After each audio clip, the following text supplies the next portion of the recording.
This is our lesson looking at feminist sociology.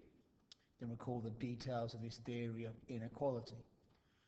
Conflict, gender, patriarchy, a system where men are in charge, misogyny, the hatred of women, hegemony, control the culture, socialization, learn the culture, maternal, to do with mothers, sexuality and violence.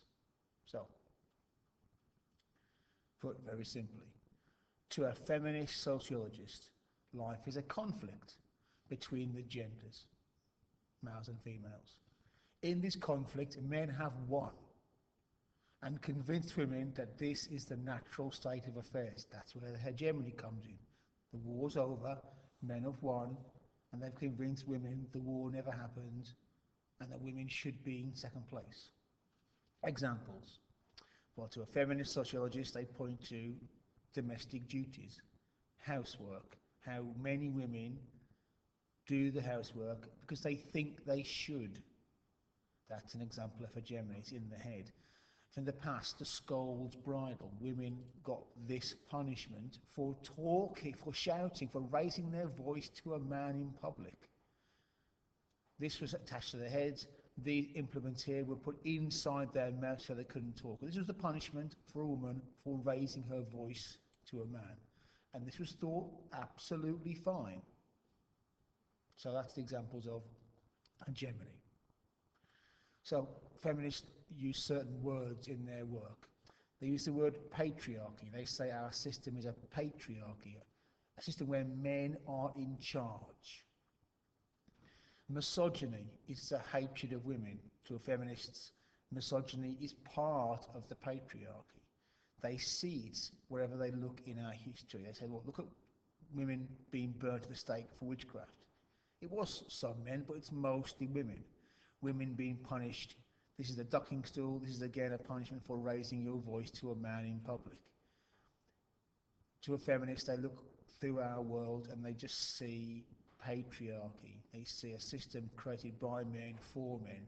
They point out that things like until 1991, there was no such crime as a husband raping his wife.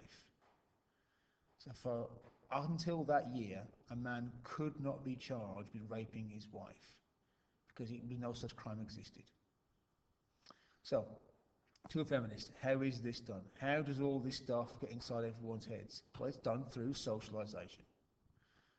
The toys you get as a child. So when little girls get the kitchen set, the little girls dress up as nurses, the little boys as doctors. This is all to do with setting up a patriarchy. Or the rom-coms that convince girls that the main thing in their life should be having a boyfriend stroke husband. Look out for the Bechdel test. Watch a movie. In the movie, are there two female characters? Do they have a conversation about something other than a man?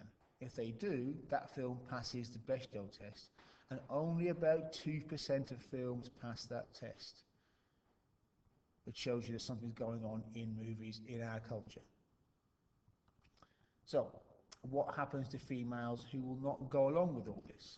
If we were a girl, a woman won't play along with these stereotypes, won't have long hair, won't wear makeup, won't do what they're told. Well, if they're lucky, they're called a tomboy, or they're called a dyke. And sometimes they're physically attacked for this. Our culture takes this really quite seriously. It's an affront to a feminist. This is an affront to the patriarchy. That's why it's reacted to so strongly. So what is feminism? Two types.